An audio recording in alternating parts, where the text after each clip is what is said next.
Welcome to episode 55 of the Second Look Sports Podcast. It is already the end of March. It is hard to believe, but this means that there is less than 2 weeks, or just about 2 weeks left in the NBA and NHL regular seasons before the best time of the year starts up for those two leagues, while the MLB opening day is happening on the same day that we are recording, officially the opening day, although they did have a standalone game on Wednesday night between the New York Yankees and the San Francisco Giants, which I let's just start there just for 1 second. I respect what MLB did there.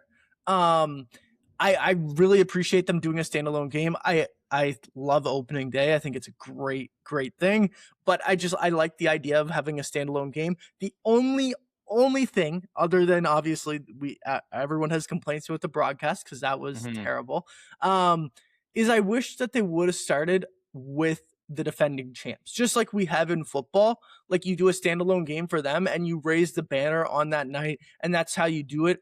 I prefer it that way. I think that's the right way to do it. I don't know how you guys felt about that, but we'll just get your quick thoughts on that to start out episode 55 here with Brandon Brown and Alex Mandarino. Brandon, I'll go to you first.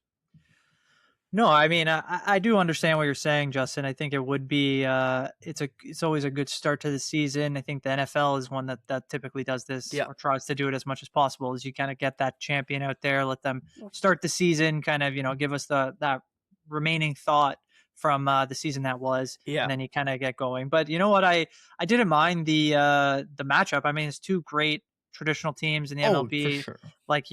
It's a great ballpark out there in San Francisco. Everything looked beautiful.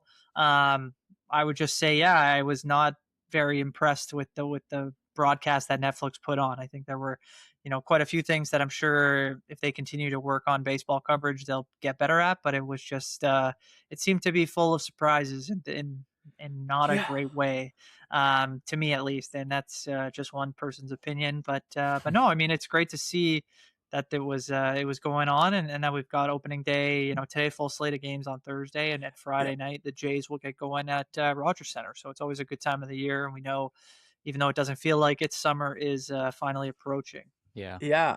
Alex, was the broadcast the biggest thing to you, or did you like the standalone game?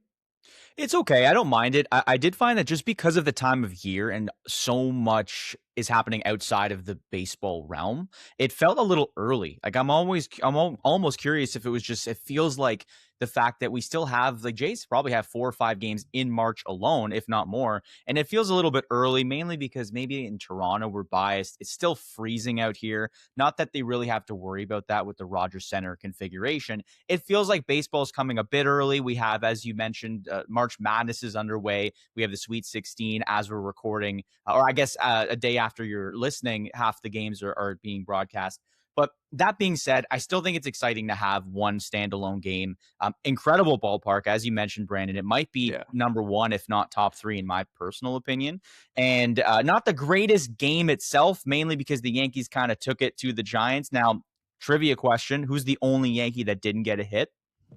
Aaron Judge. Aaron Judge, 4 Ks through 5 at-bats. Not ideal. Just got to pile on while we can. There's not much to sort of ridicule the Yankees for, except for that. They did take it to the Giants, but already, and I'm sure we'll talk about it, an exciting opening day this Thursday as we're recording. So a lot of storylines to get to. The broadcast itself, I will be honest, I caught some of the highlights. I didn't get a chance to watch. I was working. But that being said, a lot of sort of discourse online about how poor it was. I will say, though, Brandon, you mentioned the fact that they'll hopefully improve, and I'm sure Netflix will, but I believe they only get 2 games a year for the next 3 seasons. So I don't think we'll see a lot of Netflix coverage, luckily for now, and they'll sort of have a chance to go over what mistakes they may have had. All I was gonna say is, you guys both mentioned about the ballpark. Is it on your bucket list? I know we're journalists, so it's hard to say you're a fan of anything, but obviously fandom is what brought you into the sports world in the first place. So is it on your bucket list to go there as a fan one day and just be in the river and kayak for a ball? Is that on one of your guys' bucket lists? I mean, I don't know about the kayaking part, but I Yeah. definitely would love to go up onto that right field porch and kind of just, take in a game there, see a ball go over you maybe. Like, I think it is one of the standout ballparks in the major leagues. And I think for that reason, it does serve as a great spot to kind of kick off your season and give people, that first look of at your game again, after, Hmm. well, even though it's only been, to your point, Alex, it's only been like, feels like it's only been like 3 months since we last Yeah. saw a baseball Yeah. game. I know it's been a little bit longer than that, but I would agree that the March, I guess 25th that they started the season on this year is a little bit early in my opinion as well. Like It's it doesn't feel like baseball time just yet. Hmm. Give it a week Hmm. or two, maybe see, at least in Toronto, you start to see the sun a little bit more. You can feel that, but yeah, I think the 1st of April would be a better start date than Yeah. a week prior. usually that's when it is. But usually we also have like a global series. This year Right. we didn't have that. And I'm guessing that's partly to do with the WBC and the fact that they went over there and they played some games in the Tokyo Dome for those fans, and they had Japan actually play host games there. So I think that's part of why they didn't have a global series, because usually they go to Japan. It's usually the Dodgers and maybe the Padres or another team that's a huge market that will go over there to start the season, and it will be this time of year. But it's kind of weird that everyone is starting this week or like in the next couple of days here, that you guys talked about. Uh, Other than that, like we'll just stick with baseball here real quickly Hmm. and get this just because it's the spark of the new season. Why not? Obviously, the biggest interest for us is the Toronto Blue Jays, the local team here in the market. Best team in the AL last year. What do you expect for the Toronto Blue Jays going into this season? Alex, I'll go to you first. Yeah. Well, I think it's weird because a lot of what I've heard around media and around fans' perspective is you're hoping for better. And Ross Atkins, as we're recording again, we're going to keep touching on this, but a lot is happening on the Thursday that we're recording, March 26th. But Ross Atkins is having his availability. John Schneider has availability earlier. And I know GM Ross Atkins, both of whom actually got extensions that we can probably dive into a little bit more throughout this conversation. Ross Atkins was asked, do you feel like this team is better than last year? And he said, like, essentially unequivocally, yes, like this team is better. And you can Yeah. argue about that. They've lost some big pieces in Bo Bichette, and Chris Bassett even signs in AL East Division Baltimore. So there's a couple key pieces that they're not bringing back. But that being said, I do think the team brought in some pretty high-end assets to replace that. Yeah. Now, from like a offensive perspective, you're really banking on guy like Kazuma Okamoto. And I think that's the biggest takeaway is who's going to replace Bo Bichette's bat. Is it going to be by committee or is it going to be by one guy kind of stepping up to the plate, whether that be in an average perspective or sort of the long ball? And I think you can look to a guy like Vladdy Guerrero Jr., who a lot of people I think are really banking on him having like a massive season. I've seen some conversations recently Yeah. of can he hit 40 this year? And I actually think he really can. I think a lot leads to that. Like John Schneider, who he's been with for like 8 years since Double A, is now signed. He's got some certainty in terms of his leadership. I don't know if you guys read Ernie Clement's piece today in the Players Tribune that I came didn't out. read it, but I did Oh, see it. I yeah, did I see would it. encourage you to read it afterwards, but basically just like he brought a lot of the like the chills back of like the culture within the group. And I feel like if that culture is as strong as he says it is and that we've seen over the past year and with the signings of Atkins and Schneider, I do feel like although the AL East seems to be really top heavy with the Yankees and the Red Sox sort of vying for that top spot, I have high expectations, both as a fan as someone who sort of follows the team from like a journalist perspective.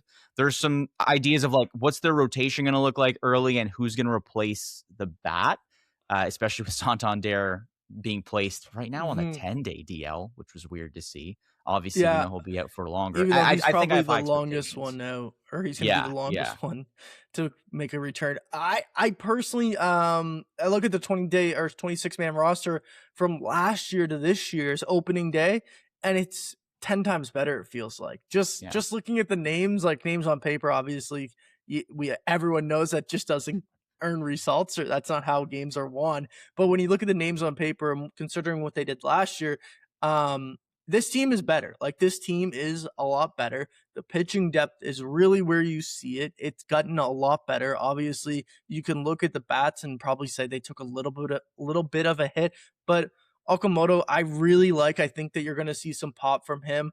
I don't think he's going to struggle as bad at third base as maybe Bo Bichette in New York is going to struggle this season. But other than that, I mean, you mentioned Vladdy. I think this is a different.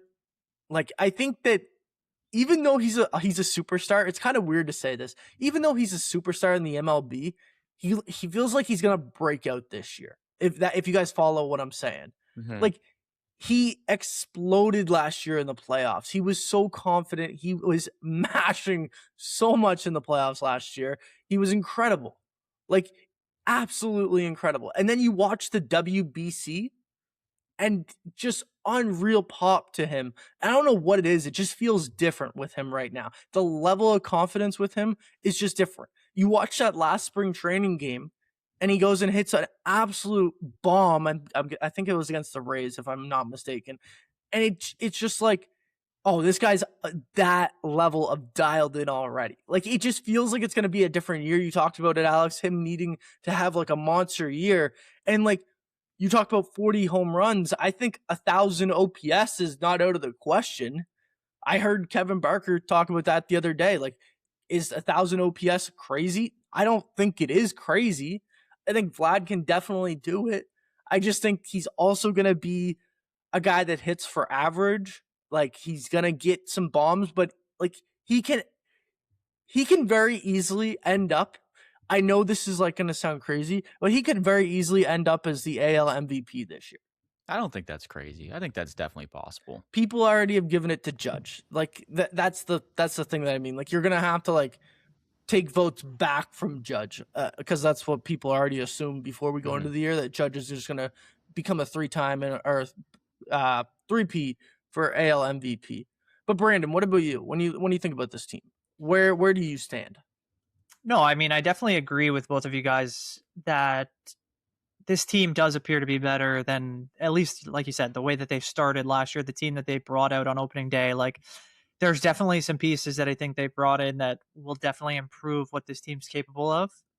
That being said, it is a long regular season, and the only thing that worries me is that you may not see, you know, and I'm not saying they need identical results from last year, but without Bo Bichette, you will need similar seasons from, George Springer. I'll start with first. I think it's very possible that he has another good season.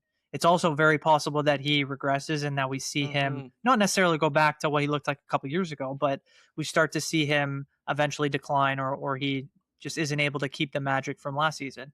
Now, that's not a terrible thing. He's still a very good player, and may, even with a regression, you may still see him, produce offensively. But then, you look at guys like Ernie Clement and, Nathan Lucas, and even Alejandro Kirk, who had a great year last year. You almost need all of, if not most of those guys to continue their, trajectory, or at least have similar production that they had last year.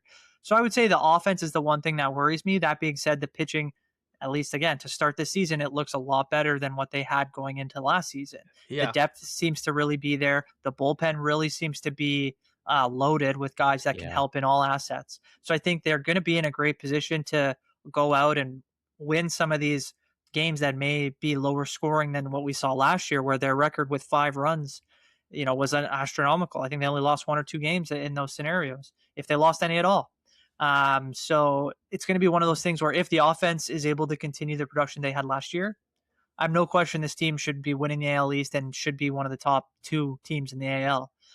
It's just, what's that going to look like once they get out and start playing real games? Teams are really figuring out their lineup a little bit more. So I definitely have a little bit of pessimism on the offensive side.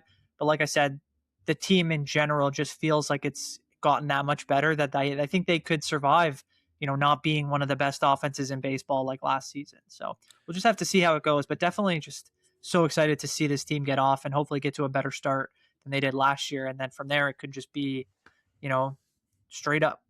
You talk about one player or like someone needing to step up, Brandon. Um, like other than just like Alejandro Kirk and Ernie Clement, like you mentioned. Do you guys have one player in particular that you're looking at to break out this year for the Blue Jays?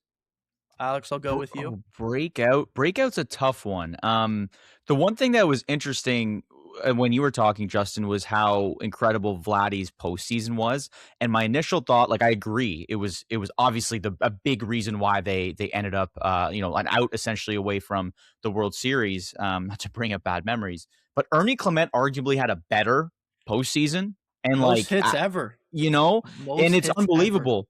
And like I said, reading his article today and reliving the moment of like if he, if things went differently, he wins the World Series on that curveball that Yamamoto threw to him in Game 7, right? And obviously it didn't play out that way, but he was almost the hero. I don't want to say him, but I think Addison Barger's a guy where he took such a massive step last year. He's another guy that, Brandon, I agree with you. I think he needs to take another step because it did feel like a magical run for the team last year. That it got off to a really similar start, which is something I wanted to discuss just looking at their schedule. They got off to such a similar start last year than they did in the 24 season, which sort of begged the question, like, is this team going to do anything? And that's why so much turmoil was brought up earlier in the season. They have a chance, first of all, to go in like 9-0 to start the year. You play the Athletics for the first 3 games, and the Rockies, and then the White Sox, and then the Dodgers. Yeah, but you can go 9-0 and get off to a really hot start, which might be an encouraging place for the Jays to be. I think Addison Barger's a guy, left-handed hitter, who can really step up and fill in the gaps, hopefully from an offensive perspective. He's a guy that I think just needs to continue growing, and similar to what you said, Brandon, just the idea of like everyone elevating without maybe a Bo Bichette in the lineup. He might be a guy that could be a key factor at the top of the lineup. I think you talked about like you need to see him do this. I not only think he needs to do it, I'm so so smack down like this guy is going to do it. Like he's going to get the opportunity to play every day now. Like that's something he was platooning last year. This is an opportunity where they've said that he's going to get the chance to play every day. They're going to give him that chance. I really think he's going to take it and run with it. I expect big numbers from him this year. I think that, 30, 35 home runs is not out of the question. Okay. He hit 21 last year as a platoon bat with only 460 at bats. Add another 100 at bats to that, you're looking at probably 30 home runs, right? Like he's really good. First of all, his arm strength is ridiculous out in the outfield. You see that. You see that at the hot corner on third base when he's playing there. I just think that overall, his game from the beginning of last year to where we ended last year, it matured so much already. At 26 years old, like you want to see that jump from people who's trying to become everyday major league players. And I think Addison Barger took that jump. And this year, it's only going to get better. But Brandon, what about you? Is it Barger as well, or is there another guy that you're looking at? No, I mean, I think Barger is certainly, I guess the most likely to do it, and I think it would be a huge piece. The other guy I'm looking at, and it's not really a breakout, but I think a really key guy that needs to have a good season offensively, especially, is Dalton Varsho. I think he's going to be a guy that if he's able to produce, and he obviously showed a ton of flash last year. It is a contract year. He's going to be going for it. So I think a guy like that, he can really not necessarily, be the do or die guy for the Jays, but if he's going at the rate that he was last year over a longer period, he's going to be helping them just fly over the fence that I think people thought that, whatever obstacles were going to be in their way. He's one of those guys that can really change that because you add in, another key left-handed bat, which the Jays have, started to acquire more of recently, but this has been one thing that they've always been missing. And if you add him, Barger, and then Jimenez, you have 3 guys in that lineup that can really help establish an offensive kind of structure and be those kind of guys that can really, make other teams have to do a lot with their pitchers and start to kind of mix and match with what you've got. And And yeah, he's a veteran guy that plays a very important position. And if he can produce, at a level that is near the top of that position group again, like you're only smiling from there, and it takes the pressure off of guys like Springer and Vladdy, who are veterans as well and kind of understand how things go. And again, maybe it takes some of the pressure off some of those younger guys that we're hoping continue to build as well. So I think if he can be him, if you take out Bichette but you add Varsho to that kind of group of three veterans, veteran bats and Springer and Vlad, I think you kind of have a good group there, and it's something to continue to build on. So hopefully he has a good year. The one name we didn't mention that I think is worth just quickly talking about is Andres Jimenez. Like, this is a big thing that the organization has took a bet on, is the fact that they saw him play shortstop in the postseason, and they're taking a bet that going forward, he is going to be a better defensive shortstop than what Bo Bichette ever would have been going forward. And I think that's a big talking point, that if it goes sour early on, that will be what people are talking about. But not only that, you got to have some little bit of pop. I know he's only hitting in the 9-hole most days, but last season it was like ups and downs. He started off the season really hot. He hit the first home run for the Blue Jays last year, and then by the end of the season, like, it just wasn't there. And then in the playoffs, he had a little bit more pop. So I'm just shocked that no one really said him, only because I think he's going to be a big factor this year to what the Blue Jays success looks like. Yeah. But yeah, other than that, just for him, I think the only thing I have on him in terms, like, I think his defense, and it's the same with Varsho, but I agree on Varsho being a guy where you could see, like, throughout the year, it's such a long season, as we alluded to, and you can't expect Springer and Barger and even Clement and even Schneider, who made the roster over Leo Jimenez. The idea that, like, Varsho can step in when some of the other guys are sort of slumping, I think that's going to be important, is the timeliness of all of it. Jimenez is a guy where it's like, I don't really expect a lot from him offensively, because he's so good defensively, and because Bichette, like, it's ironic because we've talked so much about how it's important that as a collective the team hits, but I think, like, Andres Jimenez is the one guy I'm like, if I don't see him hitting, it's like he's probably going to do it defensively. If you see some of the defense struggling, then it's a major problem. I just think he's been so, like, that's why the Jays really acquired him. I think that's when they first brought him in, it was like, he's not going to be hitting 20, 30 home runs a year. He might be able to get on base, but he's incredible defensively. So I think you can kind of forgive some of the offensive mishaps as long as he's performing in the field. Yeah, and that's where Okamoto comes in too. Like, if you think about it, the only real change in the infield is Bichette out and Okamoto in. We saw Clement play a ton of games last year, obviously at second base and at short whenever he was needed, third base as well. I think he had some starts. So, yeah, you kind of know what you're getting from him. You know what you're getting, I think, from Jimenez at this point too, Alex. I agree. And so it's really like, what is Okamoto going to look like? And that's kind of what the difference is going to be. It's like, what would a Bichette provided that Okamoto either is or isn't giving the Jays. So I think that's where those differences will be, do or die for the Jays this season. Okay. We won't stay on Toronto, but I just want to ask before we switch up to March Madness, is there one, like, just give me one team that you think is going to surprise people this year? One team like that will make the playoffs, not just like surprise people in the sense of, like, going 500 this season, but like surprise people in the sense of making the playoffs. Alex, I'll ask you first. Honestly, I mean, it's a cop-out answer. It's not going to be surprising, but I'm interested to see what the Mets do. They didn't make the playoffs last year, right? Yeah, no, that's fair. It's a bad answer because, like, they're expected to, and they made so many big purchases this year. And maybe it's just recency bias, because I want to talk about this super quickly before the March Madness. We can wait till we go through our answers, but the game today, the opening game basically between them and the Pirates, has been utter chaos for the first inning. We can touch on that after. But and they're Bichette, up 11-5 right now.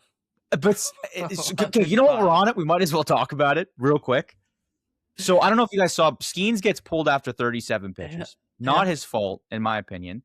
O'Neal Cruz. O'Neal's Cruz. I don't know. Yeah. They move him from shortstop to center field, completely botches two. I mean, look, the sun's in his eyes, completely botches two catches. No sunglasses, though. That's important to point out. No sunglasses. So 4 runs basically score on 2 plays. Skeens gets pulled. Bichette, not on that play, but funny enough, Bichette has the first RBI for the Mets this season. It's on a sac fly. Anyway, all that to say, I just think, and the Mets we're going to be following as Jays fans in some respect. I know they're in the NL, but you're going to be following to see how Bichette does, and the fact that they spend so much money. I think I'm just intrigued by them, right? I think there's going to be a lot of Jay. yeah, Marcus they're going to Semien on be. the team. That's a good point. I've always been a Semien fan. Just Yeah. even the one season he had in Toronto was unbelievable. I think it's just going to be intriguing to watch them this year. They spent a lot of money, and I think there's a lot of opportunity for them to be successful. And I think there's a lot of pressure on them now to be successful, Big especially pressure. after last year. Yeah, like just basically getting dismantled by the end of the year and sliding out of a playoff spot. It's a bad answer because they're a pretty high payroll, but I think they're going to be intriguing to watch. So I wouldn't be surprised to see them do well. Yeah, I mean, I definitely agree. They're going to be a team to watch for sure, especially in the NL. And another team I'm looking at, I would have probably said Pittsburgh too if they already didn't seem to be headed in the same direction that they've been in. But another one I think judge anything by opening day. You can't. No, it just crazy. No, I mean, I think the first team that I was thinking of was the Cincinnati Reds, which I think are not really going to be. I think this is closer to maybe Justin what you were saying first about a team that may surprise people, but is only slightly over 500 or maybe doesn't make the playoffs. But this team has a lot of young players. I look at Ellie De La Cruz. I look at the kid Chase Burns who was brought up last season. I know Hunter Green's going to start the season on the IL, but they bring in Eugenio Suarez from who moved around last year. Obviously was in Arizona, and then I think Seattle had some really big hits there. He's a guy who can, kind of bring together a lineup and could be a missing piece to help them kind of get going. At least in the NL, that's kind of what I'm looking at. And it's a team that I think I've heard, a lot of people be kind of excited about. But it feels like this year it's going to be a lot of the similar teams last year that were really good and will probably end up in some of these playoff spots. But you never know. Like things change, especially once you get into the depths of an MLB season. My surprise team is going to be the Colorado Rockies. They're going to really surprise No, I'm joking. Yeah, they might you never know. 50 wins this year. That would be like the best case scenario for them. Personally, I think with the Athletics, I think that has a serious pop potential. I mean, we look at last year, Nick Kurtz, wonderful season. I'm blanking on. We have Denzel Clark in the outfield. Yeah. I'm blanking on the center or the catcher's name. Shea Langoliers. Langoliers. I really like the pop and offensive firepower that this offense can potentially have this year. And I think that honestly, it's just going to come down to their pitching staff and whether or not they're good enough. I know that they traded away Mason Miller last year at the trade deadline to load up on a bunch of prospects. But even still, I still like what the Athletics are doing. And I think they're going to surprise people this year in the sense of they're going to be maybe a team that can win 85 games. And maybe that's enough to get in that division or in the AL as a wild card. It's going to be hard with Baltimore probably being a wild card contender as well. I look at like Detroit and Kansas City, whoever doesn't win that division is probably going to be a wild card spot or competing for a wild card spot as well. So I think the Athletics for them, it's like, if you can get to 85 wins, I think that's a really good season that you're surprising people and you're taking the next step forward as you approach the opening of your new building, which is very important for how they look in that first year, in my opinion. But yeah, that's just about does it for baseball talk. A wonderful, wonderful season ahead, especially people are excited in Toronto because they cannot wait to not watch the Leafs and just focus all their attention on the Blue Jays, which we'll get to a little bit later in terms of the Maple Leafs. But next up is March Madness. We are recording on Thursday. Obviously, when this comes out on Friday, the first 4 games of the Sweet 16 have been played. So, other than, a couple games here and there, you can look really smart here, Alex and Brandon. But tell me, who's gonna win these games? Because a lot of these games, I'm telling you right now, they we talk. Okay, well, let's just go back a second because I completely screwed this up, because I want to talk about the fact that a lot of these games for the Sweet 16 look phenomenal. They really do. They look phenomenal. But the problem is a lot of people hate the fact that it looks this way because there's been no upsets, except for Texas. But I don't even consider them an upset because it's a huge school with a bunch of NIL money, so it's not really an upset. Yeah, Iowa I guess as well. Iowa's the big upset right now, but they're still a number 9 seed. It's not like a 13 seeds in the Sweet 16. You know what I mean? For sure. But for sure. That's the big issue I think people are having a problem with right now. When you guys look at these games, though, do you guys are you happy with this compared to seeing a Cinderella run, or do you want the best games right now? What do you prefer in March Madness? You can start, Alex. Brandon. I'll go with you. Oh, you're gonna go with me. No. I'm gonna jump right in. Do it. As someone who doesn't follow college basketball really outside of March Madness, I'll admit to that right now, I do find that a really weak argument. And I think I compare it to the fact that in the NHL, there's been a lot of conversation around the playoff format. And and Gary Bettman and his staff is very adamant that they're going to keep the playoff format the way they are. And there's a lot of analytics, I'm sure, and financial reasons as to why the first round goes longer and therefore they get more money. But you look at the lineup, but we can go through some of them more thoroughly after this question. But there's some incredible matchups in the Sweet 16, both Thursday, so last night, and Friday, which is tonight. And why would you want to watch a 12 seed play a 4 seed and get absolutely demolished on some of the more important games that you're wanting to watch, right? And yes, it's nice to see 1 or 2 upsets in the first couple rounds, but we got that. Day one, we got, I think, 3 upsets in incredible fashion. High Point was a crazy story, beating Wisconsin and almost then taking down. I don't even remember who they played in the second round. It's been so much basketball. High Point, they played Arkansas. Right? And they almost beat Arkansas. And they were very close to beating Arkansas until they didn't. So it was, I think there was a perfect amount of upsets versus looking at this round and recency bias aside, this looks like some of the most exciting looking matchups I've seen in the past couple of years from a March Madness perspective. Despite the fact, if you just remove the number seeds beside the teams, you're these are unbelievable. These are incredible looking matchups. There's some really talented coaches. There's some really talented players in a lot of these games. And so I find it a really weak argument to say, why do you need to see a 13, 14, 15 seed here just for we can say that we have one here. These are the great, you're going to watch some amazing basketball for the next week or two. So I find it a little bit silly, but I'm not a purist. So maybe my opinion isn't as and maybe it's a little biased in that sense. I don't know. Yeah. No, Brandon, I mean, Alex, you're not wrong. I mean, I think when it comes to, sports and competition, I think you always want to see the best going at it at some point. And you're right, some of these Cinderella stories over the years have kind of robbed us of that. Whenever we see a 1 seed, I think of the Virginia team that went down. It's wow, what could have happened? That team maybe could have won the whole thing if they didn't lose to a team that had absolutely no chance of going all the way, right? So it's once in a while you see these kind of come up, and I think it does add a great kind of narrative to the tournaments. But for the most part, I like seeing maybe an upset on the first day, but after that, or the first round. But beyond that, I like to see the best teams, come through.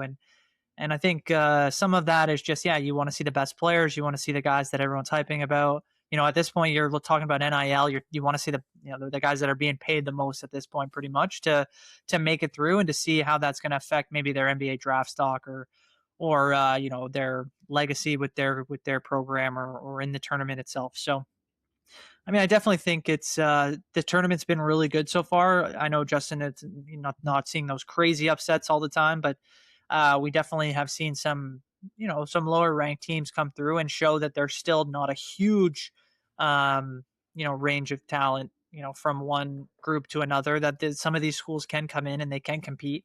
That's kind of the one thing that I've been most impressed with, is just the level of competition. Then I would say amongst a lot of these games, obviously there's going to be blowouts, and there have been, but I think a lot of these schools have fared really well against some of the top programs, and especially you think about the NIL money that's being thrown around by some of these big schools, and you wouldn't expect any of these teams, in the bottom half of the rankings, to be able to compete with the teams now. When you're talking about the Big Ten and the SEC, all these conferences have so much money pouring into their players that the mid majors can't really compete with that. So I think it's great to see even a few of those teams kind of come through and continue that legacy of seeing lower seed teams win. But I do agree that eventually we're going to get to a point where the Sweet 16 is 14 of the top 16 teams in the rankings, and if we're not already there, like I think we still have like we're just looking at the top. You're looking at a 9 and 11. The Friday games are all the top 6. So it's like you're pretty much there. So I mean, I like the idea that we're going to see the best teams go against each other, but you always lose that little flair of entertainment for mostly the casuals. To be honest, like that's really who cares about the Cinderellas. So I agree. I'm not gonna lie. Look at Thursday night matchups, and you got Iowa and Nebraska. Nebraska didn't win a tournament game before coming into this. Crazy. Before coming into this tournament, they have the chance to go against Iowa, who has never made it to the Elite Eight. Both teams are going to be absolutely insane. Like the fan bases, I mean, like it is so good for these fan bases. They absolutely hate each other in football, and now they get the opportunity to show that on a basketball court. I'm so pumped up for that matchup. And then you have Illinois and Houston. I am so jacked up for that one too, because it's the best offense in the country in terms of efficiency. And then you have arguably, I know they're not number one, but arguably the best defensive team unit in the country as well, that is run by one of the best coaches of all time, but he still doesn't have a championship. And he has the most tournament wins for someone that doesn't have a championship ever. It is crazy to think about. And I'm so pumped up for those two matchups tonight. And then you have Arkansas and Arizona. Like, you can't tell me that is going to be an exciting matchup. Like, I picked Arizona, but something tells me deep down inside that John Calipari is just going to coach his ass off and upset Arizona here in the Sweet 16 and advance to the Elite Eight. You can't pick a winner. So like, I just look at all those matchups, and then we talk about Friday, like UConn and Michigan State, Dan Hurley versus Tom Izzo. Oh my gosh. Izzo. Insane coaching matchup. Insane. These two teams are absolutely great to watch. And then you have St. John's and Duke. Like this, the East is arguably, not even arguably, they're easily the best division or best region in this bracket. So, Brandon, which games are you most looking forward to? Well, I mean, I think I'm definitely looking forward to the St. John's Duke game. I think that's kind of the one, mostly because I just want to see how St. John's and Rick Pitino handle this Duke team, because to me, they've been probably the best team outside of their, first round scare to Siena. I think I do have a feeling that Duke is going to win this game, and that they might not be done. Even against TS or TCU, I didn't think they looked the best. I think that they're going to be better than people expect. I think that they really want to, or they're really going to be. I think they're going to show now that why they were a number one seed. I think that's what's coming up. But I will agree that there isn't a game that you could say, even the game that you brought up, the Nebraska Iowa game, like the crowd there is going to be fantastic. One of those teams is going through. And I'm just excited to watch it. I mean, in terms of, the best two teams going at it, I think you're probably looking at, I don't know.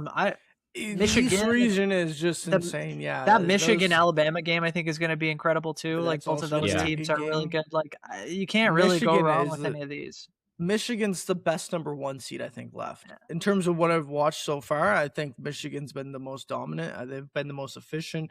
They took care of business against St. Louis. They looked absolutely phenomenal. I watched them, and I know you talk about Duke, Brandon, but I have to give my hand or round of applause to Michigan. They just look really, really sound right now.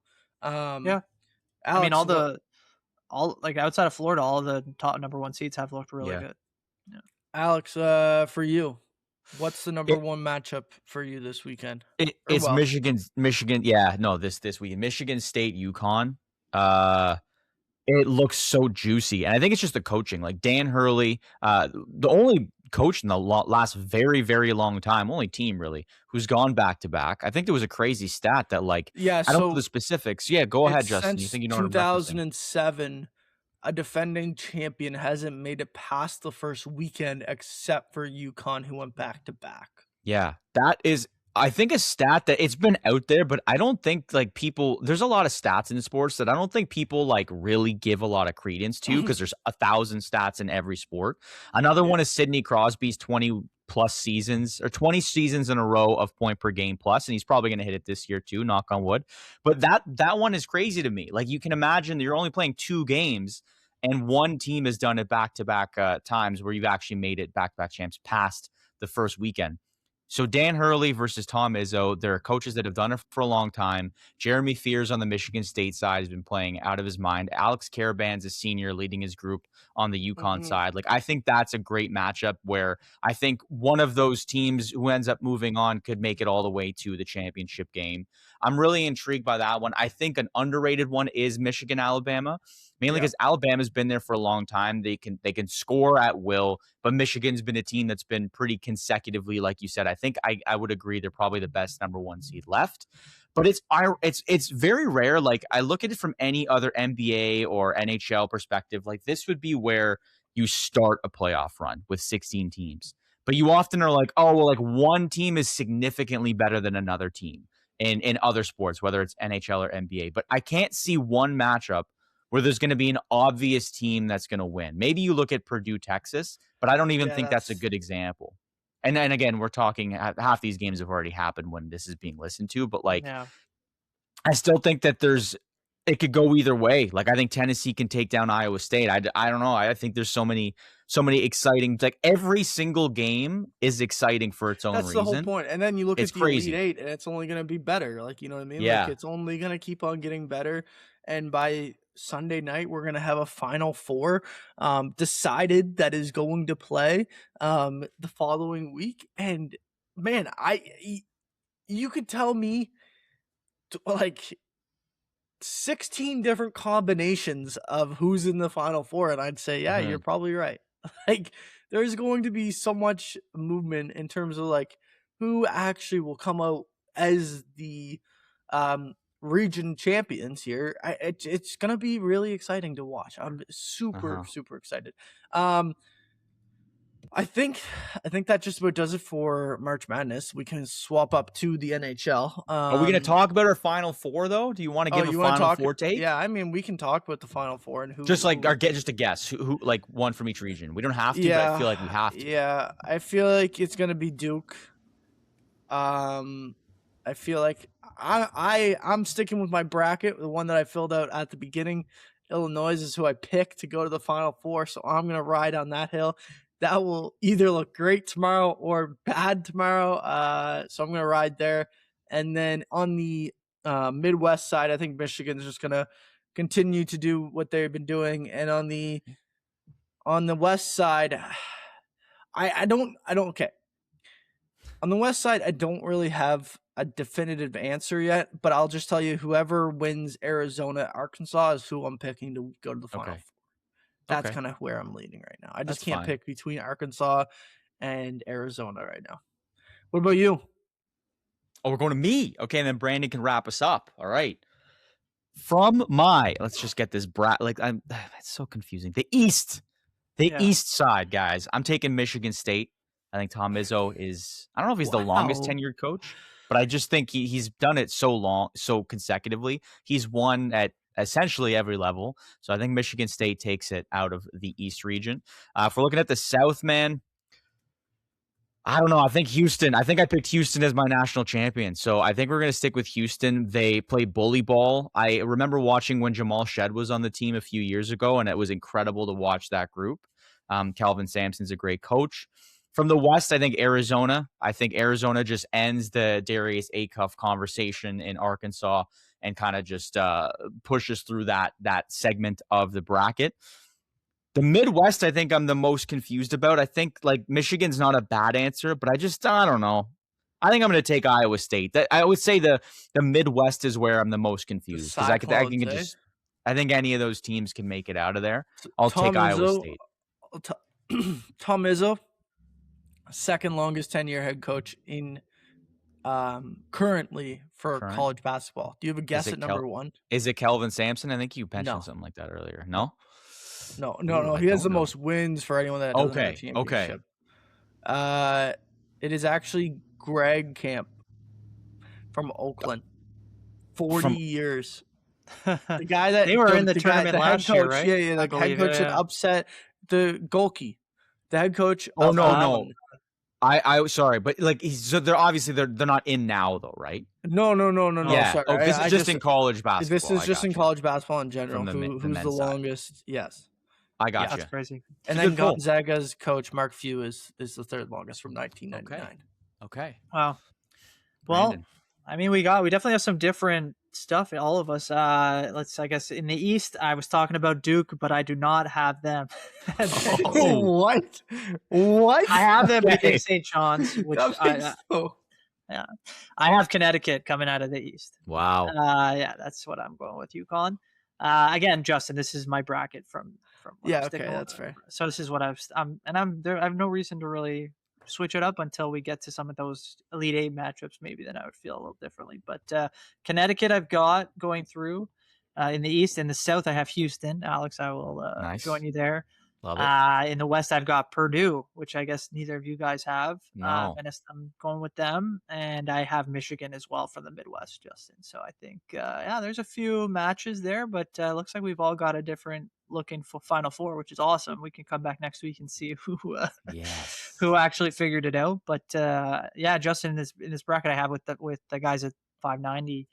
My Final Four is still intact, so I might have a chance to put up a good number. So is mine. Surprisingly, that's the biggest thing. As long as your Final Four is still intact, that's all that really matters. I mean, Florida going down hurt because I had them going down in the Elite Eight, but I expected them to at least get past the round of 32. But it is what it is. It sucks, but we can't do anything about it. Anyway, okay. I just to jump in. I know we're gonna move on. I have 3 of my 4 picks. I don't know what the hell I was thinking. In my West. Oh, here we go. I think I have. Confessions.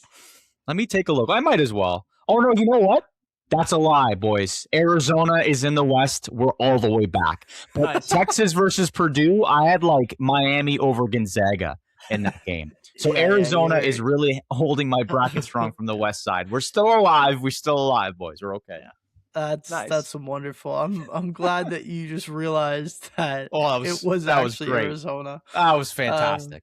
Gonzaga really disappointed this tournament. I think a lot of people had them going further than what they actually did. But anyway, talking about teams that have not disappointed their teams or fan bases recently, let's switch up to the NHL and talk about the Ottawa Senators.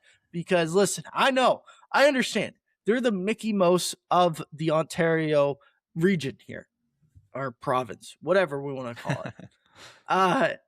But they are going to town on a lot of their opponents, and they had a massive back-to-back wins on Monday and Tuesday night to start this week against the New York Rangers, which they almost did not win that game, which would have been terrible. But then they come back the next night, and Carter Yakimchuk gets called up, and he makes a ridiculous play for an incredible Mm-hmm. assist for his first NHL point, and then scores his first NHL goal later in the game. And the Ottawa Senators beat the Detroit Red Wings in a swing that was like 23%, if I'm not mistaken, on like Money Puck or somewhere like that. That for like Ottawa, 20% or 23% chance would go down for their playoff chances, and the exact same for Detroit. And it's just crazy to think that the Detroit Red Wings, who were comfortably in the top 3 of the Atlantic for most of the season, feels like 55 games of the beginning of the season, are now on the outside looking in. Boys, we got to start with Ottawa here. Like, what do you think has them going right now? Because obviously, the thing I didn't even mention, I'm sorry, is the fact that Thomas Chabot is out for 4 to 8 or 6 to 8 weeks or 4 to 8 weeks, I forget what it is, with a broken forearm, which that happened on Monday night against the New York Rangers. And then they're still without Jake Sanderson. So their best 2 defensemen aren't in the lineup. Brady Tkachuk isn't going like Brady Tkachuk normally goes, but Travis Green is getting the absolute most out of this roster. So, Alex, I go to you. Like, what is going on in Ottawa right now? I don't know, but man, something big. Like you look at this squad, big. something big. You look at the squad to start the year, and maybe not to start the year, but halfway through the season, and you're thinking like they took a big step last year. They did lose in the first round to Toronto, but they took a big step last year, sort of expected, and they weren't really in that echelon, that upper echelon throughout the whole season. And then they hit the ground running, essentially out of the Olympic break. And I just want to read off. You alluded to it, but Travis Green gave a bunch of updates today on his basically his back end, but just the team injury. So Chabot surgery today, out likely 4 to 6, but not confirmed. It was a forearm, likely a broken forearm. Sanderson, he's going to go on the road trip with the team. Another good sign. Obviously, probably not likely to play Still anytime not playing though right now. yet. Exactly. Lassie Thompson got injured. He skated today. And Dennis Gilbert out probably another 2 to 3 weeks. Not to mention Nick Jensen, surgery, out for the entire season. It's not on this list. So that's 5 defensemen that aren't playing for the team. You got to call up 2 guys. And I don't know how they're doing it, but they're beating teams. And the crazy thing is, I don't have the exact number in front of me, but they, like, over the past 18 to 20 games, they've won like a significant portion. They have like a 75% clip in wins. Oh, yeah. And yet they're just barely gaining ground. That's just how strong the East is, and more specifically the Atlantic Division. You've seen a lot of topsy-turvy changes over the past year. If you look at the Eastern Conference, it's a lot different. I honestly don't know. I think it's coaching. I really think it is, because you saw a few days ago, Travis Green not really called out, but basically said his captain, Brady Tkachuk, not playing up to where we're used to seeing him play. Brady Tkachuk's, I think, over the past couple games, he's scored at least once or twice. He's been big for the team as of late. The biggest concern earlier in the year for the squad was goaltending, right? Like Maralainen wasn't doing well. Allmark was having a nightmare season. He obviously goes away for sort of a mental health break. He comes back. Hasn't necessarily been like the best goaltender in the world, but I think him and James Reimer are basically just providing adequate goaltending. And that's essentially all this team needs. You're getting offense from different perspectives. Drake Batherson's an incredible player. I think he's a very underrated player in the NHL. And Tim Stützle just continues to perform at a high level. And so if they're getting pretty decent offensive progression from their squad, and they're basically just getting average goaltending, I do think this is not a team you want to play in the playoffs, especially if you're like a Buffalo, right? Who, let's say Buffalo plays the Sens for your first time in 14 years. I don't know if you want to play Ottawa. So I don't even know if I don't know. Carolina wants to play Ottawa right now. Probably like, that's not. how good they are. I don't have an scary answer. They are. Yeah, I don't have an answer. I think it's just Travis Green is Travis pushing the right Green, buttons. man. I feel like that it just like someone, I forget who I saw, but someone put out like a tweet or something that was like, should Travis Green be on the hot seat if the Ottawa Senators don't make the playoffs in back-to-back years? How in the world can you have him on the hot seat, considering looking at the underlying numbers of what this team has been able to do underneath him, especially this season when they're not getting any goaltending? How can you put that on him in terms of the goaltending? That's not on him anyway, first off. But when you talk about does a team believe in the message that their coach is delivering to them, this team is buying into that. I just had a quick message before we go to you, Brandon. Is this a crazy number? This seems a little bit high to me. The Ottawa Senators have had 31 skaters dressed for them this year and 5 other goaltenders. So 36 people in total have dressed for the Ottawa Senators this year.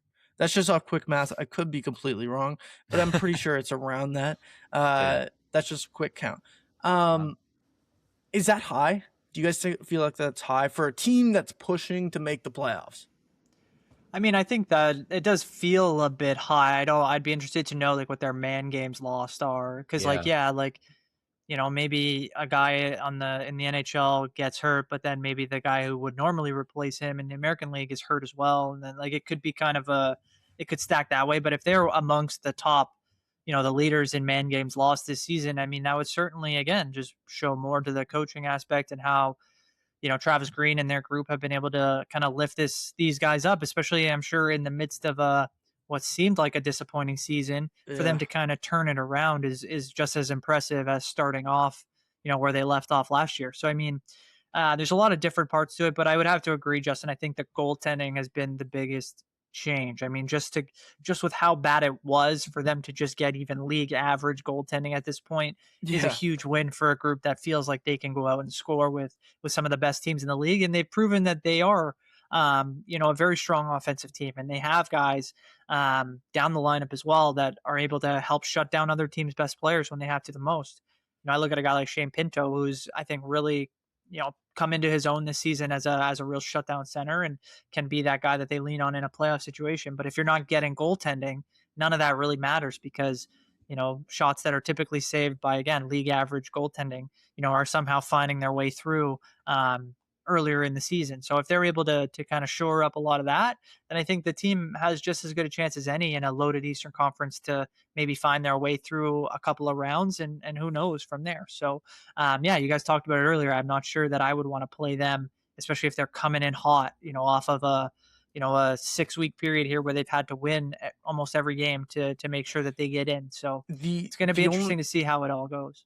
The only question that I guess I would say, like, in terms of like the counterpart to this, is when you think about it, like I agree in the sense that I would think it's scary for anyone to face them going into the playoffs. But the fact is that they've had 6 weeks now of having to play this almost perfect hockey that, like, teams that have, I would consider like Carolina and like Buffalo and Tampa, like, they're not having to play at that level for like the last 6 weeks, and they can find another gear in the playoffs. Obviously, you have to find another gear for Ottawa in the playoffs as well. But like, that would be the one thing that would concern me, is the fact that they have already had to go at this level for like the last 6 weeks, like we talked about, and other teams aren't having to exercise or use up this much energy just to make the playoffs. So it's going to be interesting. The other team that I think we have to touch on is Columbus, man. This team, they were basically dead last in the Eastern Conference when they hired Rick Bowness, who came out of retirement. I'm pretty sure that happened in mid-December. I could be wrong. It might even be January. Jan 12th. Jan 12th. Jan 12th. Yeah. Listen, Rick Bowness is a great coach. He's always been a good coach, but he has this team humming in the right direction. Since then, they've been absolutely on a heater for the last 2 months. It feels like they're now second in the Metro with 87 points out of nowhere. The team that thought they were going to make it easily was the New York Islanders, and now they're on the outside looking in as well, thanks to the Columbus Blue Jackets. Guys, like, what do you like? Is it just the same thing as Ottawa with coaching? You think that Rick Bowness just has this team going in the right direction? Brandon, I'll go to you first. I mean, that's obviously a huge part of it. I think making that change and that shakeup in the locker room definitely has given them probably like just a new breath on life in terms of their season and kind of a reset point. Because even then, they make the change. Obviously, I'm sure their goal is to make the playoffs, whatever. But at that point in there, you're just looking for something to turn it around and to get going again. But I mean, the other thing, again, it's not too similar from Ottawa. Like, I don't have the numbers in front of me. I don't think Columbus was getting, bottom 2 or 3 goaltending in the league. But Jack Reeves has kind of come out of nowhere for me and has been just an unbelievable option for them at goalie. We know they still have Elvis there, but Reeves has kind of emerged as that guy, and he's been phenomenal for them so far in this, like especially the back half of the season. So I mean, you get a good goalie and a young one who maybe gets hot. We've seen that script play out before in playoff rounds, and so yeah, they again similar to Ottawa, they have a ton of talent up front. It feels like obviously they have a guy in Werenski who's one of the best defensemen in the Yeah, league, like and he's that also up for completely Norris. Like hundred very, percent he's as he in the should be, conversation for Norris and it this year. just Like he could just get adds to robbed it. again, but like he's Yeah, definitely once again in firmly in that conversation and yeah, should be in that conversation. But yeah, you're right. Like about goaltending, it's been really good. You're talking about Chet Greaves, who's at the beginning of the year, like like him and Lincoln's like 1A and 1B type situation, split 41 starts each. But yeah. Jack It's Greaves has kind been the of guy that they've been riding down the stretch here, and for sure. it's been impressive to watch. Like, is I know that we talked about this off camera a little bit, but Adam Fantilli's taken a step since Bonus has taken over as well.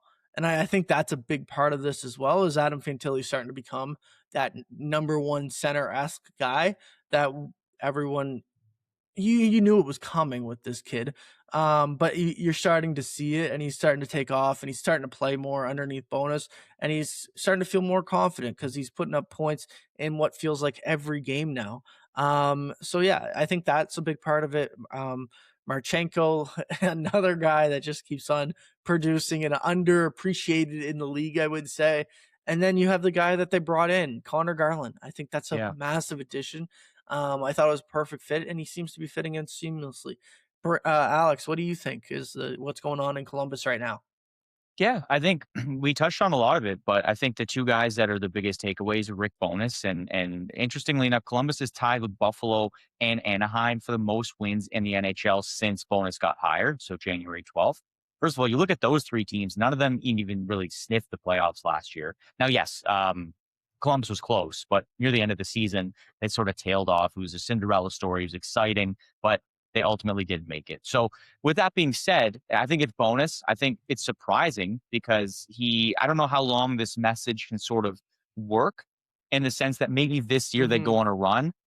Do you expect the beginning of the season next year, Rick Bonus at the age that he is with the tenure? Yes, it's awesome. I have nothing against him, but I don't know if this continues past this season. So hopefully it does go well for them. I would be rooting for Columbus. And it's Zach Werenski. We touched on him, but he's having almost like a heart-like season. I think he scored his 21st goal a night or two ago, and he had an incredible season last year. If not the Norris, if not the Hart, the Norris should likely be his. People are giving love to Evan Bouchard and Cale Makar as they should, but I think Zach Werenski, this is the year for him to kind of take away everything that we've seen him do. And those are the two guys that are pulling the team in the right direction. We touched on Fantilli, Marchenko. They have some great players. Olivier is a really good spark plug for them. I Yeah. think Connor Garland's just good for like a team guy. Like he's a very gritty player. And I'm just trying to think outside of Olivier, I don't really know if there's like another guy in that team that it really has like the feistiness to them. Maybe I'm missing someone, but like Connor Garland's a pest and he's a pain in the ass to play against. He's like a light Brad Marchand. So I think a guy like him in your lineup is really important. Even if it's not producing, he's pushing guys around. He's like a little spark plug.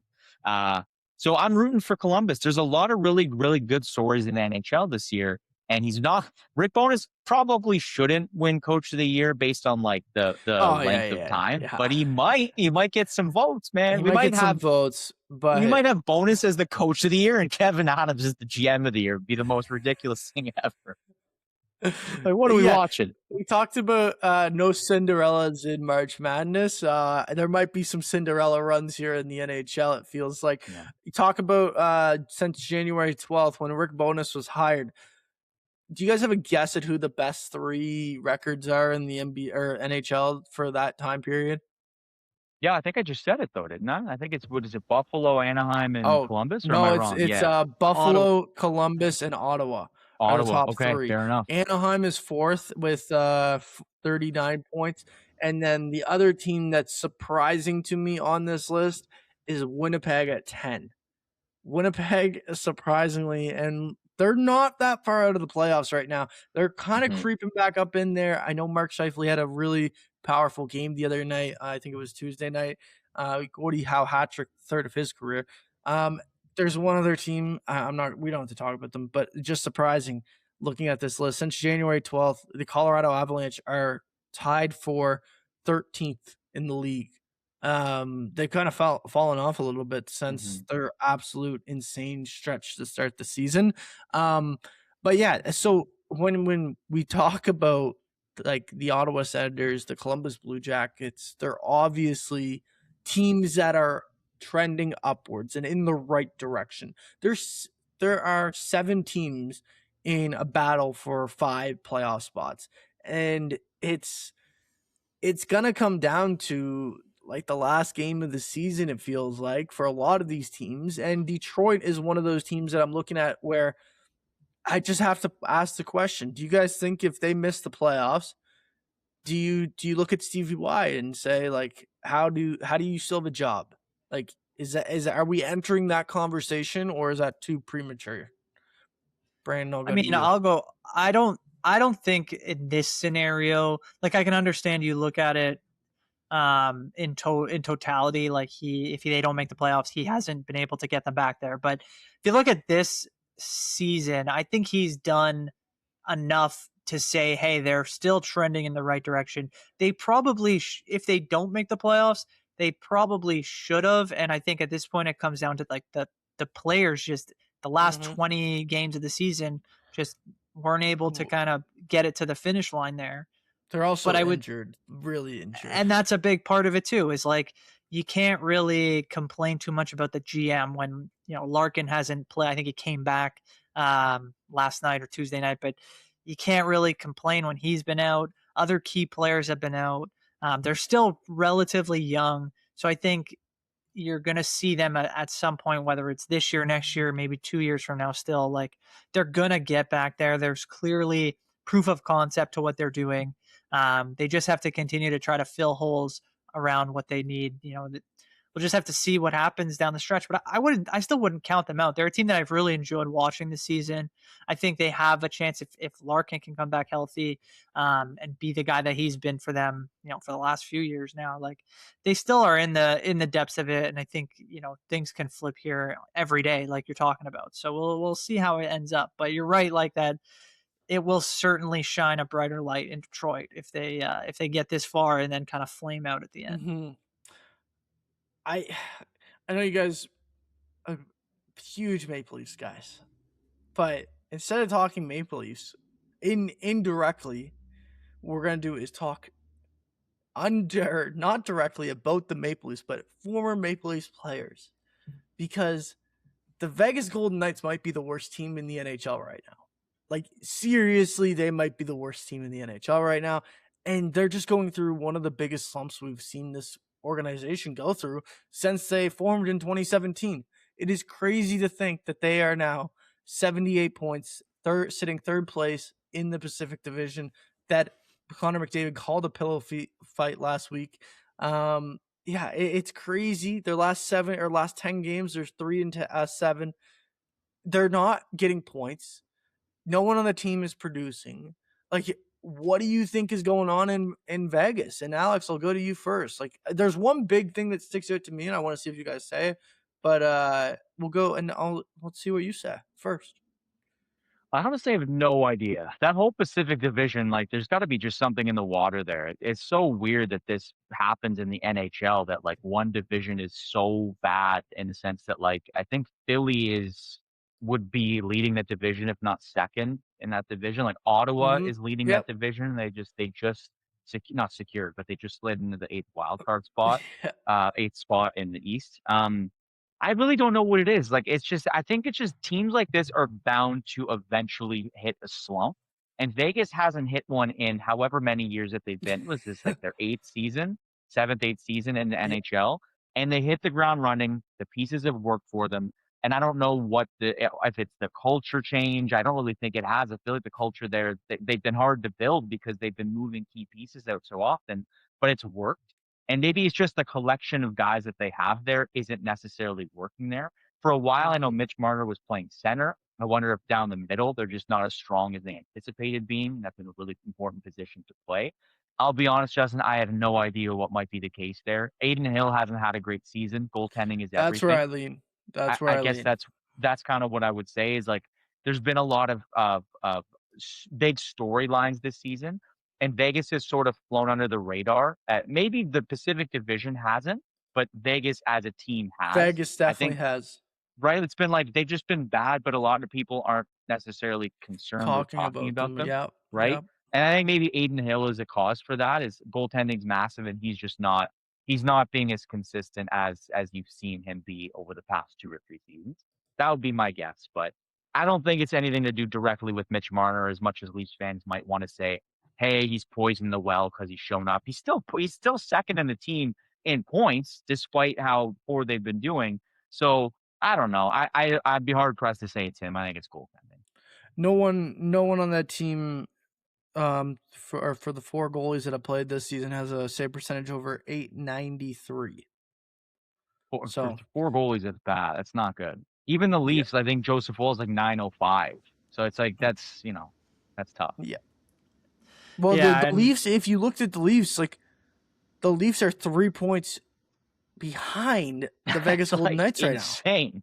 It's yeah. insane. And So, everyone says that they suck and they're not great, but like to think about it, like that's how bad the Pacific is right now. Like that bad. So Brandon, yeah, go ahead. No, I was just going to say that I do think that Aiden Hill and the Vegas goaltending has been the biggest issue for Vegas. But I also think like, and I don't have all of their ages in front of me, but their core of guys like is getting yeah. a little bit older. You know, I look at like Mark Stone. Obviously, they've already lost Alex Pietrangelo to kind of aging out. You know, obviously he was going through injury, but part of that is just getting older.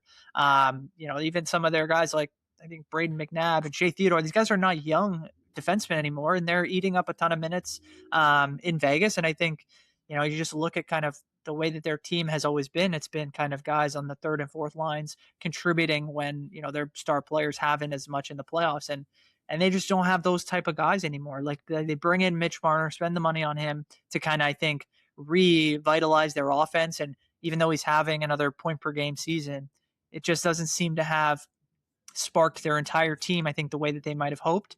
But yeah, like there's a few things in Vegas that are kind of leading to their, I mean, I talk about it like it's a downfall, but they're literally in the playoffs and will have another chance likely to go and try to win another Stanley Cup. So I think the one thing that we're all talking about is just how the divisions have played out. And I think in my mind, like the Pacific, I don't see any of those teams, you know, getting to a Stanley Cup final this season. I mean, people are They going to are say Edmonton is going to have their chance again, but you look at them and with everything that's gone on this season and the way Draisaitl is now injured and no one knows what's happening there, like I would not think that any of the teams in the Pacific Division have much of a chance to get through the Western Conference this season.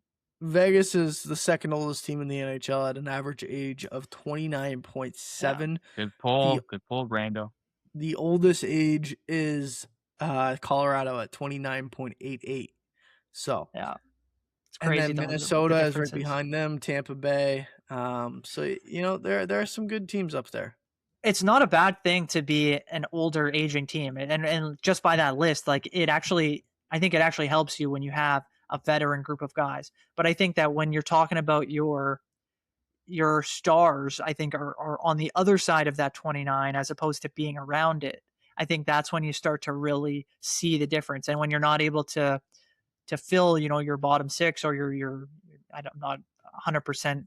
I'm blanking, I guess, on who their, you know, 5 and 6 defensemen are, but like you're not talking about guys that at this point are high draft picks or have Mm-hmm. any kind of ability to step into those higher seating roles and really help you. So I think that's kind of where you're starting to see just the success, Alex, to your point, like where the success kind of catches up with you. You're not Yeah. always picking high. You're looking out for other players via trade or via free agency. And we know that in the last couple of years, that's kind of dried up a little bit. So, so it's just one of those things where, you know, they just are starting to finally, I guess, sow some of their, you know, oats from what they've had.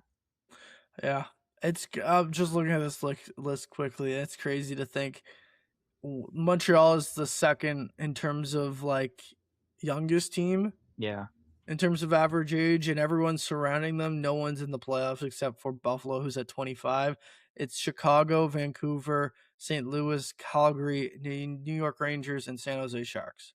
You is where literally, if you literally flip the standings, those are the exact same top like 8 teams outside of Toronto being close to the bottom. Where I think Toronto was going into the season the oldest team, but I think losing they Chris were. Tanev and Yeah, then trading Lawton and Waugh, right, and then bringing yeah. in Quillen and so that They're down to 10th now.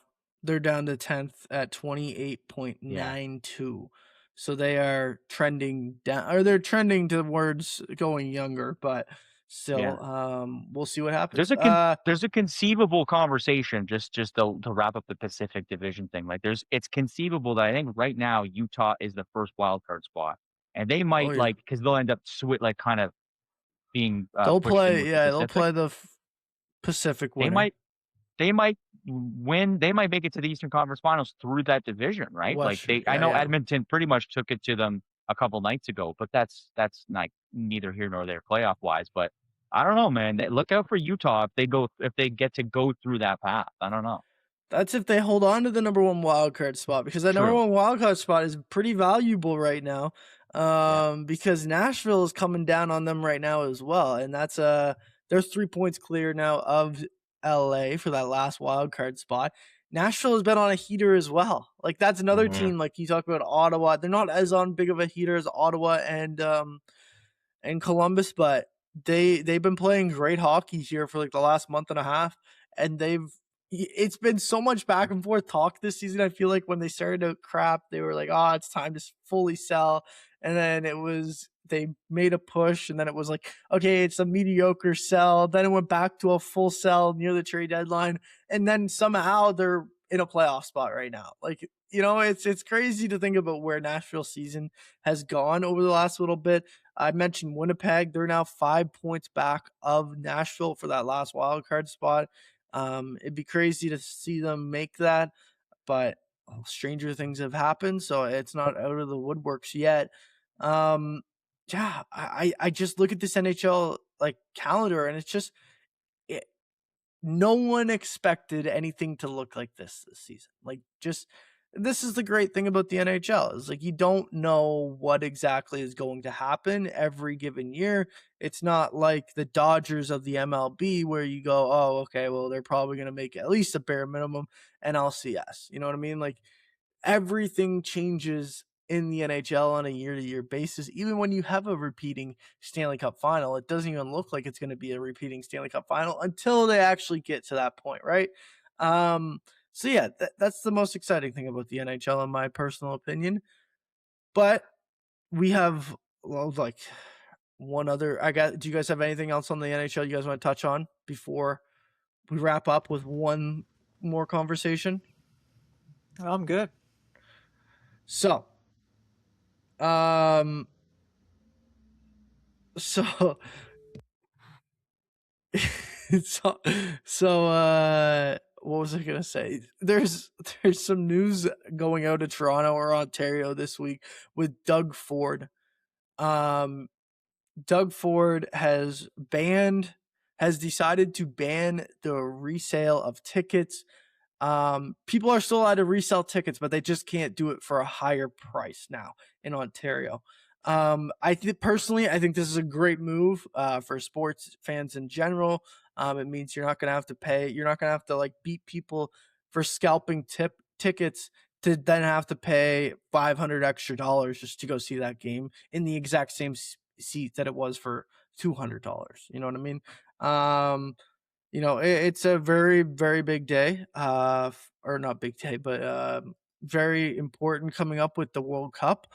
I think that a lot of tickets were going for very high prices for those games, especially since Italy might be playing in Canada. That game is actually going on right now as we talk, in terms of will Italy be eliminated from the World Cup. So we'll know about that. But Alex, I'll start with you.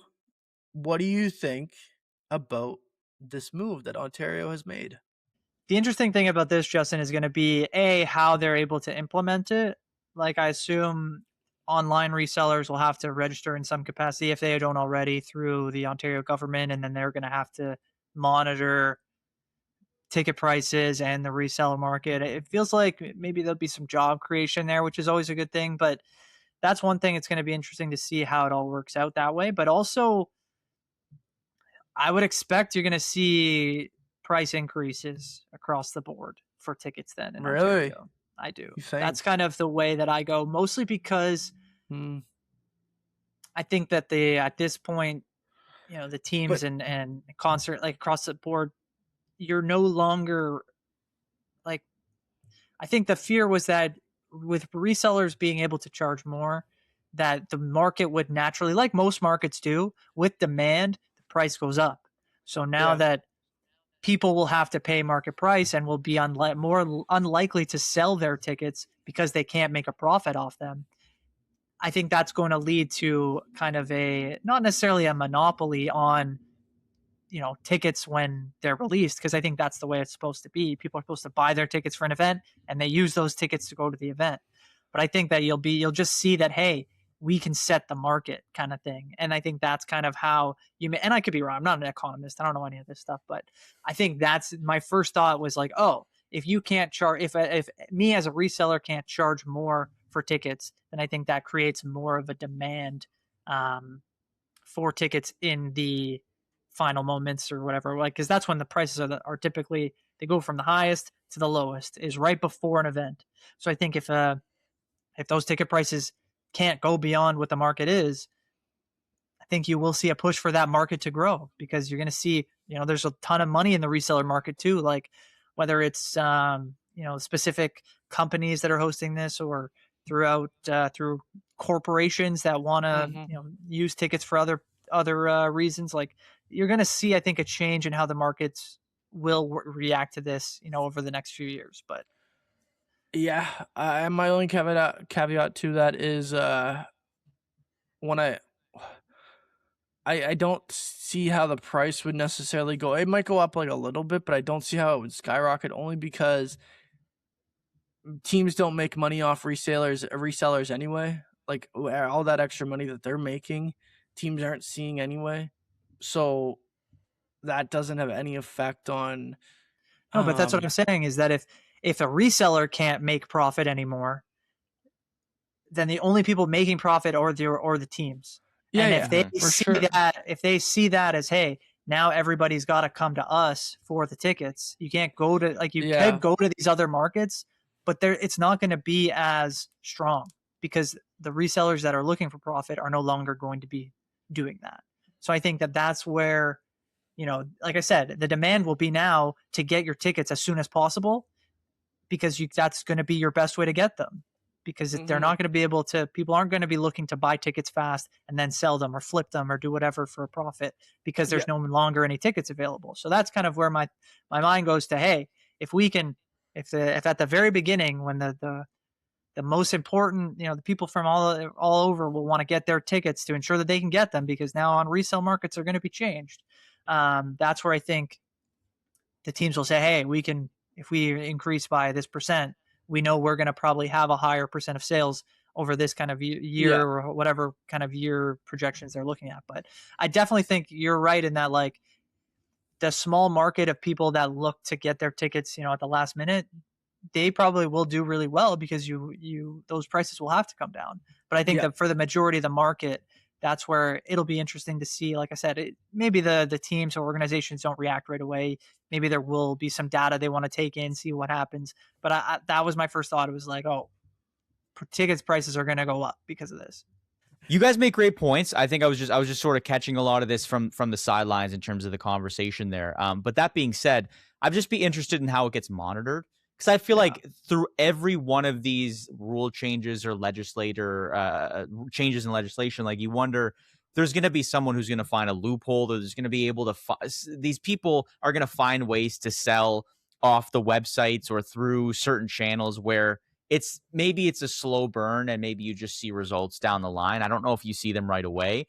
I think it's the only conversation I'm thinking, the only piece I'm thinking is, like, I don't know if it's the root of the problem that is being addressed. I always find, and maybe it's more concerts, maybe it is than teams, but I often find, like, you go to log on and you just can't access any tickets in general because there's like a million bots stealing all of them. And maybe, to your point, Brandon, maybe less of those appear because there's no value to getting there early. And maybe that's kind of where I'm thinking maybe that gets resolved as well. Maybe you just see less of those stealing tickets. But if it's monitored properly, and I don't have the answer, I'm also not an economist. I don't know how this works or what the benefit would be for people to kind of find back alleyways to resell tickets at the regular premium that they're used to. But I just worry that it's not going to be monitored properly, and then we don't see much of a change. So if it is successful, great. I've never really had too many issues buying tickets from a sporting event. I often find it's more concerts and like live events that I run into this issue. But hey, if it works, it works. I'm in, because I think it's a big problem that we see, probably not just in Ontario, but probably just like globally. Just we're gonna have to go back to the old way, old-fashioned way. Just walk up to the ticket booth, and then that way you Yeah. eliminate all bots. No bots can be there. It's real None, life. man. It's IRL. Go to the scalpers. I still see scalpers that I've seen outside Scotiabank Arena that have been there for like 10 years. I'm like, how are you still making money? But hey, like, whatever. It is what it is. Yeah, it's crazy. I do have one fun thing to end this podcast on. It's nothing about sports. It's completely off topic, but it's fun. So, we did the bed start cut, like pork, chicken, Yeah. beef, like last summer. Okay? If you were doing a draft right now and you had the number one pick of sauces, which sauce would you draft first overall? Like, what is your favorite Like, sauce just that any you would sauce, use? eh? Like, yeah, you would use on it, like, and like when I say this, like, this would be like your sauce that you would go for everything, like, or most things. You know what I mean? Yeah. Like, so I have a clear number one choice. I think that it's a slam dunk, has to be first overall for sauces.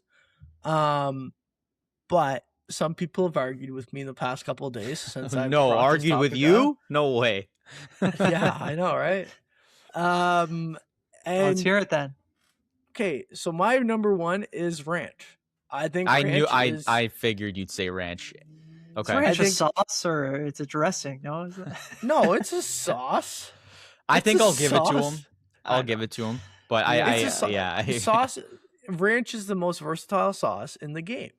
You use it on wings. You can use it on chicken fingers. You can use it on salads. You can even put it on a burger if you absolutely wanted to. I'm not saying I would, but I'm just saying you could. Like a chicken burger, for example, you can see even ranch on those. I just think ranch is the number one sauce that I would be picking. And it's not because it's my favorite sauce. Like I don't consider it my favorite sauce, but I just think in terms of what it can do, it's the number one pick. I don't think it's a bad answer. I don't think it's the right answer. But I just think I would get sick of ranch. I probably would get sick of anything if I could only pick one sauce. But I think there's better is maybe my response. It's not a bad answer. I think there's better. Okay, so what's your number one pick? My original answer, I've been asked this before. My original one was a barbecue sauce. Now, that being said, I don't think I've actually eaten or had barbecue sauce in like months, and like my life's not been impacted. You know what I mean? We have this really, really bad barbecue sauce in our fridge right now. It's like very tangy, and I hate it. I'm like, this is never getting eaten.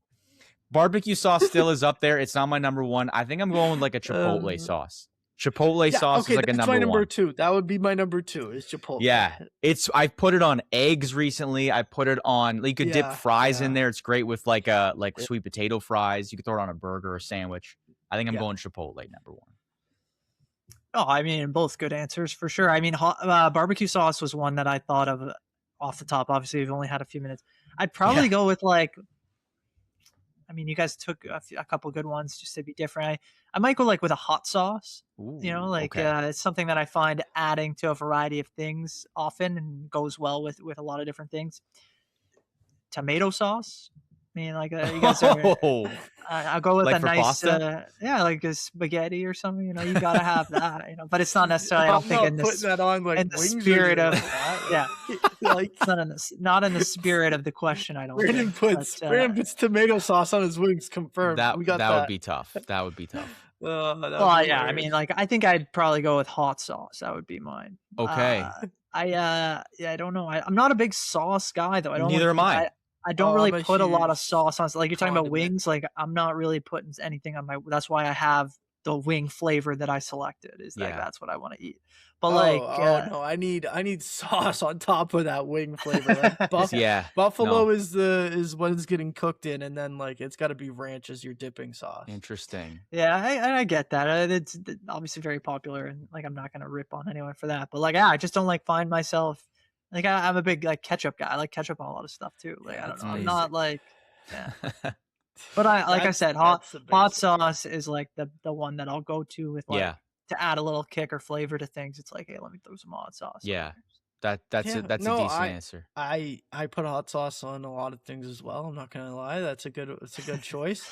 I think Justin's. Um, I think you're putting a lot of different things on a lot of different things. You might go double Yeah, sauce on things. I might Yeah. be the most condiment person in the entire world. Like it is bad. Like I I will love not it. eat something unless it has some type of condiment on it. Interesting. And that's just the way I live. I don't know what it is. Something about me. Love it. That just about does it for this episode of the Second Look Sports Podcast. Thank you for listening. If you have made it this far between the sauce talk, opening day obviously going on, we'll track the MLB season. We're very excited about that, actually, considering how it looks and where baseball is at a whole right now in terms of maybe even the last season for baseball for a little bit of time.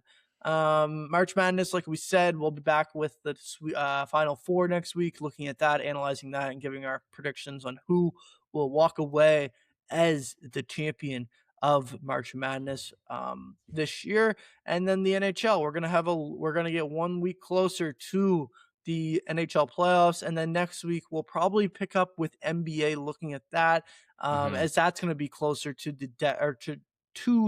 the finish line as well for the regular season, with the Toronto Raptors in the midst of a huge swing of games that are coming up, with the 5 to 10 seed, I'm pretty sure, being within all 3 games of each other. So you can either be firmly in the playoffs as the 5 seed, or you can be on the road for both games in the play-in. So it's massive. So we'll talk about that a little bit more next week. But yeah, subscribe on YouTube, subscribe on Spotify and Apple Podcasts, wherever you get your podcasts. And yeah, go hit us up on Instagram, Twitter, X, where the Everything app, and TikTok. That just about does it. Have a great day. Have a great weekend. And we'll talk to you later. Peace.